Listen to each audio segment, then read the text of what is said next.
Hi friends, Navaratri விரதம் ஆரம்பித்தாச்சு. நவராத்திரி விரதத்தை பற்றி நம்ம இப்போ கொஞ்சம் பார்க்கலாமா? நவராத்திரி விரதத்தை போன்று எளிமையானதும் அதே நேரம் மிகுந்த பயன்களை தரக்கூடியதுமான விரதங்கள் வேறு இல்லை என்றே சொல்லுது புராணங்கள்.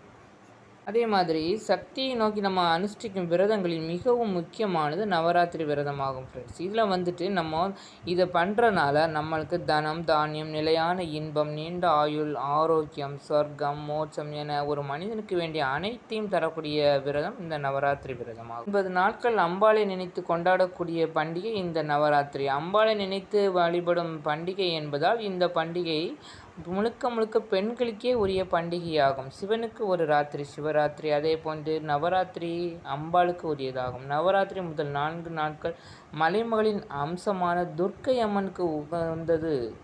முதல் நாள் மகேஸ்வரியை அம்மனை நினைத்து வழிபட வேண்டும். வாசலில் கம்பி கோலம் போட வேண்டும்.